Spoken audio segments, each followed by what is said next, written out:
Hello मित्रांनो, स्वागत आहे तुमचं आपल्या चॅनलमध्ये. मित्रांनो, चॅनलला सबस्क्राईब नसेल तर सबस्क्राईब करून घ्या.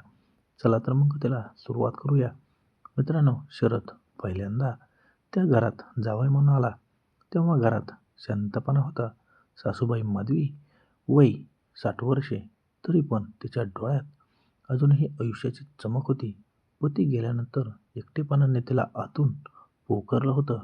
शरदचा स्वभाव समजूतदार, बोलण्यात मृदू. त्याचं तिच्याशी बोलणं फक्त सासू-जावईपुरतं मर्यादित राहिलं नाही. दोघांमध्ये विचारांची जुळवाजुळव झाली. रात्री अंगणात चहा घेताना जुन्या आठवणी, आयुष्यातल्या न सांगता आलेल्या वेदना, हळूहळू संवाद गहरे होत गेले. कुठेतरी नकळत एक ओढ जन्माला आली, जी शब्दात मांडणं कठीण होतं.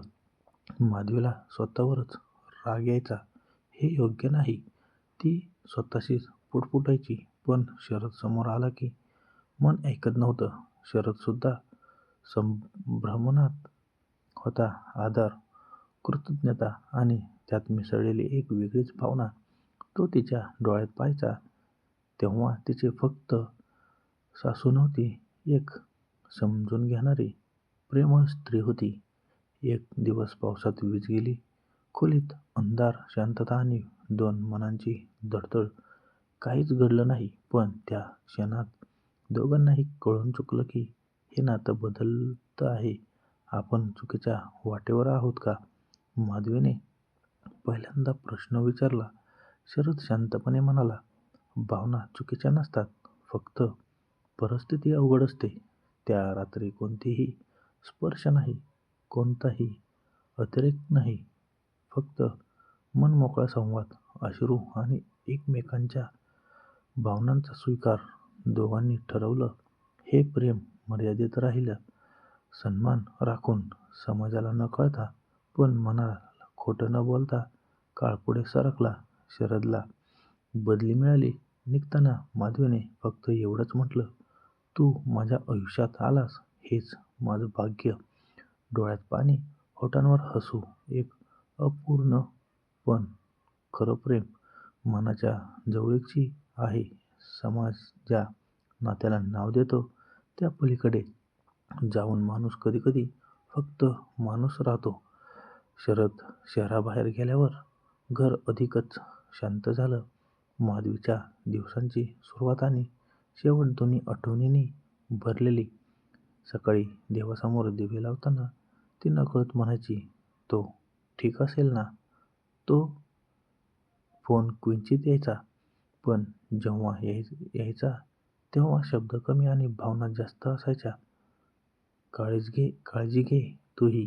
तेवढ्याच वाक्यात कितीतरी प्रेम दडलं होतं.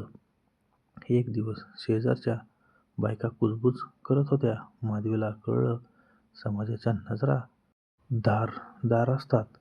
तिने स्वतःशीच ठरवलं, हे प्रेम मनातच ठेवायचं, कोणालाही त्रास नको. शरदसाठी सुद्धा हे सोपं नव्हतं.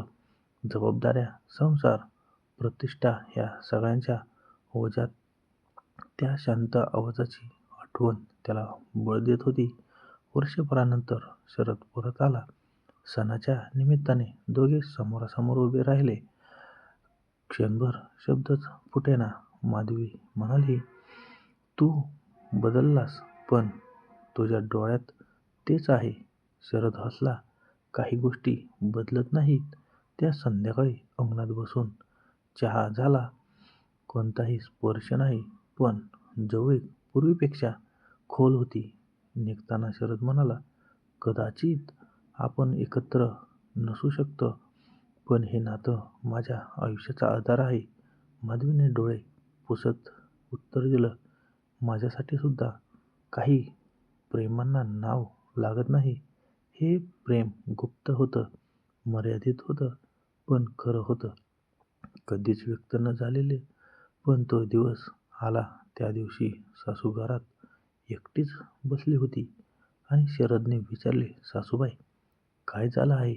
तेवढ्यात माधवी म्हणाली, काय सांगू जावई बापू, तुम्हाला पाहिल्यापासून मला रोज रात्री झोप लागत नाहीये आणि माझ्या नवऱ्याची कमतरता भासते.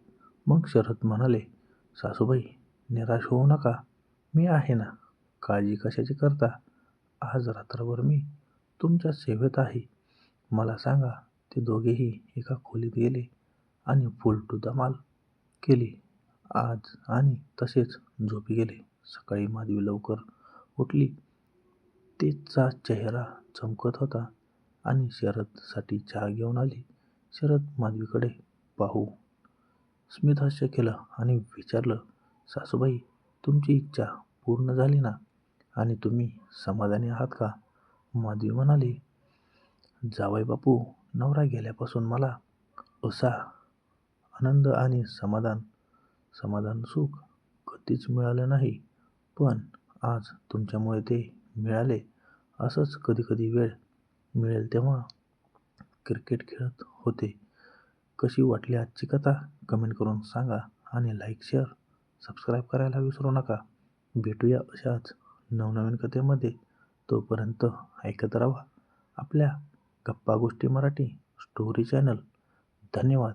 भेटूया पुढच्या अशाच नवीन व्हिडिओमध्ये.